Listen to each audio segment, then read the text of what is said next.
Hello, everyone. So this time we are going to go through from having Cilium installed in a cluster, and in this case we're going to use GKE, and also assuming that the cluster integration has been done already. For that, I'm gonna include 3 videos in the description. One video is how to have the cluster integration with Cilium on your local dev environment. The other video is how to do a cluster integration if you're using gitlab.com. And the other video is how to specifically have Cilium installed in your cluster by using GMA v2. So just a quick recap. Let me show my terminal. So here we have a GKE. I'm gonna show you that it just have one node. That's enough for having this test. And then on the left side of the screen here, we can see that apart from the regular GKE pods, we have Cilium pod. And if you install Cilium with GMA v2, you're going to get also the Hubble relay pod. In addition to that, we need Nginx. That's also you can install using cluster applications. There's going to be a link on the description with information how you can install Cilium and Nginx using cluster management project, which is also known as GMA v2. So let's get started. I haven't prepared much. Basically, I have an existing project here in my environment, and it has already a deployment that's running here. Open this for the sake of clarity. Yeah, that's a demo application that we have. I can put a link in the description as well. I use that for testing. So basically, we have a project repository that was integrated with GMA v2, and it has Cilium and Nginx deployed, and also this repository has been deployed as production. That's what you can see here under environment. So from here, what we're going to have, from here, we are going to go through the GitLab Kubernetes agent documentation, and we are going step by step in order to have the agent running for this specific project. And the final goal is that we should have alerts associated to the network policies that are going to be associated with the project that we are seeing here. Let me just close this extra UI so then we are confusing. Okay. So the documentation so far for Kubernetes agent, it's around GitOps. In this video, we are not going to talk about GitOps. There are other videos talking about GitOps. This video is just going to talk about Cilium alerts. Still, we are going to go to step by step here in order to kind of see how we can integrate this. This video is mostly for users that are having gitlab.com. For other users, if you have a self-management instance, you need to go through a little bit other steps here, for a couple of other steps here that we are not considering for this video. For example, you have to enable CAS. In this case here, we are using one of the GitLab environments that already have CAS installed. So let's go. So with that said, we can skip this part here. Okay, so then the first step for us would be we need first to have a proper project. What we mean by a proper project, it's the order here is not as easy as I thought. So, okay, so then I actually missed that. So that's exactly right. We have a defined configuration repository. That's going to be the configuration for the agent.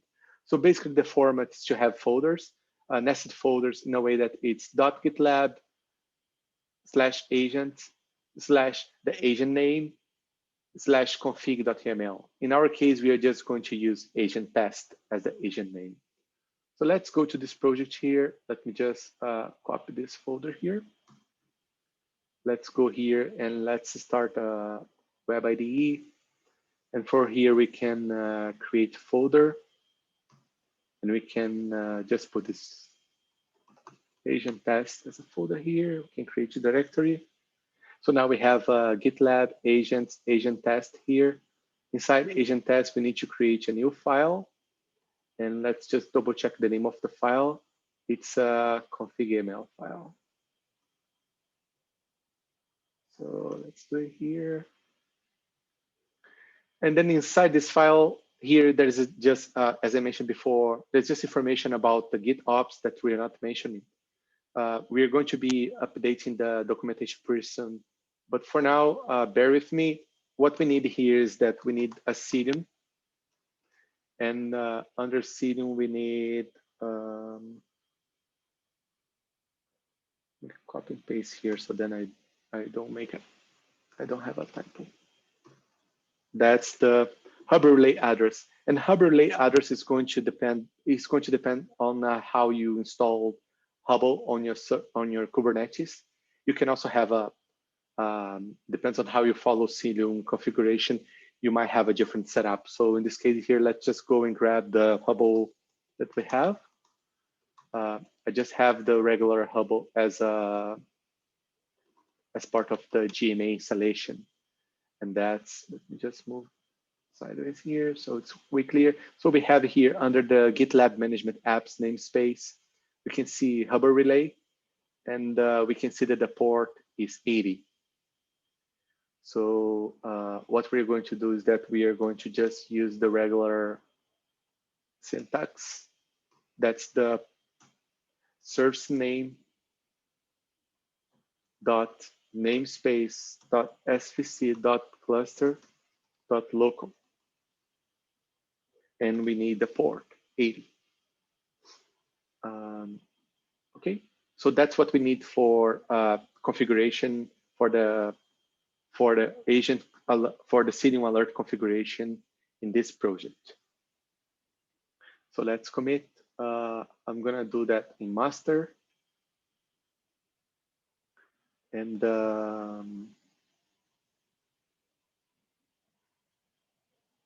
we can deploy this. It's deploying already.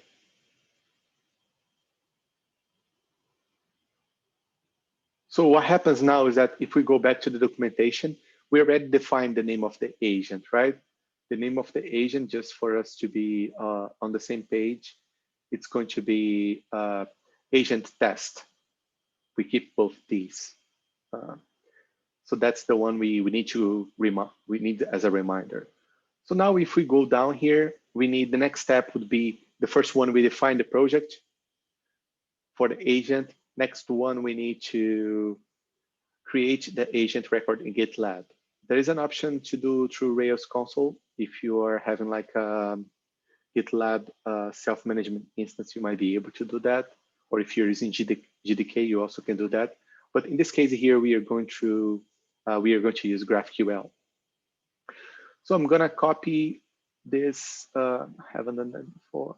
I'm gonna copy this query first. I have the GraphQL for this endpoint. And then let's just follow the steps. So first we need the path to the configuration project. Let's go there and grab the path to the configuration project. We grab from here to here. Just following the documentation. And next step, we need the agent name that we had before. We defined that it's agent test. And then we can just run it. Okay, so now we have a new agent, and we also have the ID. So let me just grab this ID here and save, so then we don't forget it. I think we need that for the next step. Let's go back again to the documentation. Let's grab this query. And let's move the other one. So that's the new query. We need the cluster agent ID. That's the one we have here. I didn't have actually to copy it.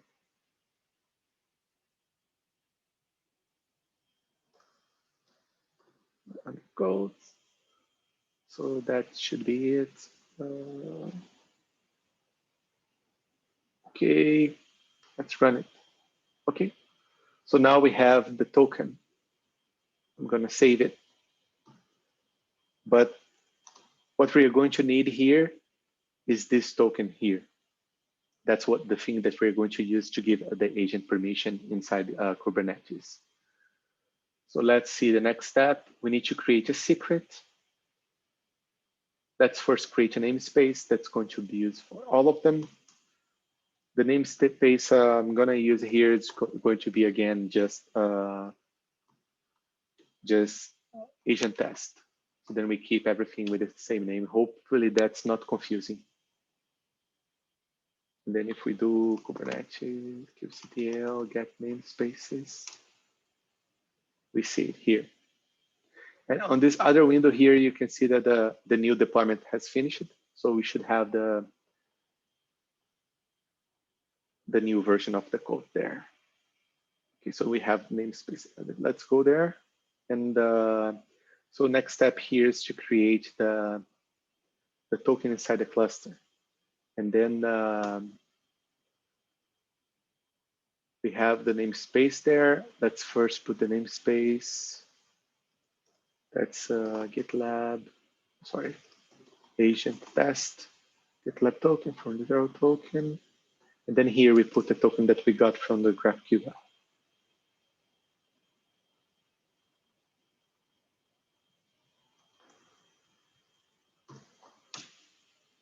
And we have the token created. Let's go back to the documentation. Sorry, the Zoom thing just popped up. Okay. And so now it's talking about we need to install the agent in the cluster. Right now it's a manual step. There's a couple things going on that's going to make this step a little bit more streamlined. So right now there is this resource ML here, and there is a couple of instructions here on updating namespace and a couple of other things. I'm going to open here just for make it clear. So it's a resource ML with a couple of things. The service account related to the agent, and we have the deployment itself. That here you can see that's pointing to the agent itself image. And there are three things here that we need to be careful so we don't forget. First one is that we need to make sure that the namespace here and here, it's exactly the namespace that we just created. So probably we are going to have to update this here. Also, it's a new feature. So right now it's safer to use the version. Instead of using latest, it's just easier to use a version that actually match the casts that you have in production. In this case here, it's a version 13.9.1 that we are going to use. If you're using GitLab, this can be queried on the, there is a part of the, if we go to the repository in GitLab, let me just show you here. We can see the version of CAS here. So that's the one that was latest, and that's the one that we are going to tie in our resource file. Let's go back again to the resource file. The third thing is that that's the host, and you can use different setups. In this case here, we are not deploying on gitlab.com, we are deploying a different environment. So then we just have to update this one. And I have one file locally already. So I'm just going to open this file here so we can see together what I have so far. And we might need to update something that I didn't update before recording this video. So we see here that on line 23, we already have the version, instead of latest, we have 13.9.1. This is to make sure that we have an agent version that match CAS. CAS is going to run besides GitLab. and agent K is running inside the cluster. And then on line 27 here, we are pointing to the environment that we want to use. If you're using gitlab.com, you're going to use the one that's specified in the documentation. Or if you have your self-managed instance, you might using a different configuration here as well. And the third thing is the namespace that I mentioned before. So here we have, it's already defined as this. We have namespace here, agent test. That's the namespace we're using. And here is also agent test. So I can just close this file. So just close this file, and we can go back here and see. I think we just need to deploy it. Yeah. So basically, that's the instruction that we need to deploy. I should have this locally here. GitLab apply resources, and I just need to set up a namespace. GitLab, sorry, agent test.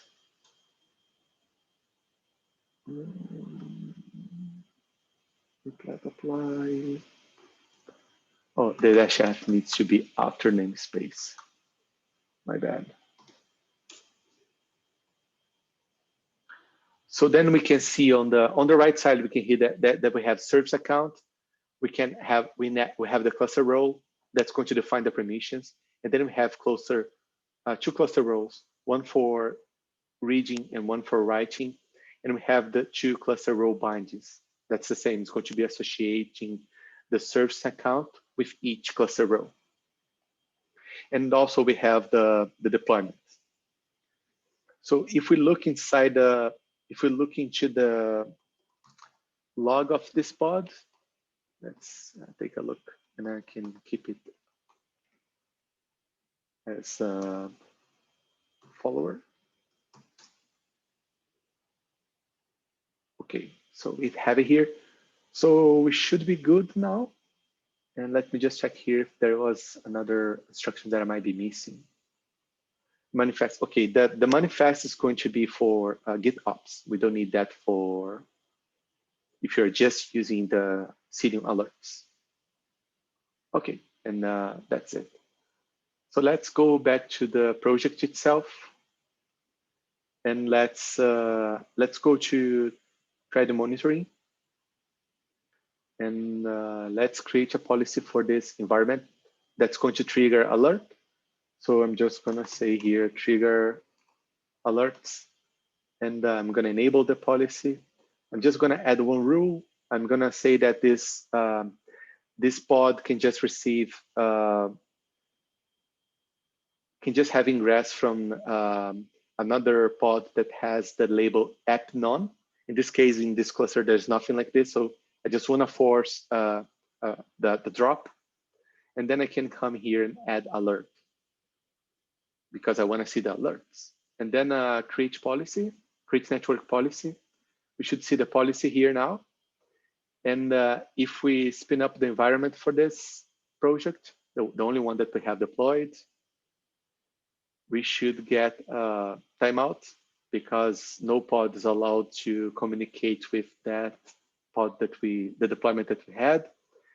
And after some time, if we take a look in the cluster, we should see the messages here. So we see that on the agent log, we can see that we are getting the alerts. And if we go back here to the alert page, and if we refresh, we should see the alerts coming up. Yeah, and those are the alerts. I think that's good for this video.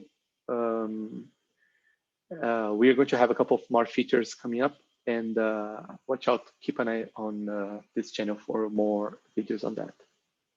Thanks for watching.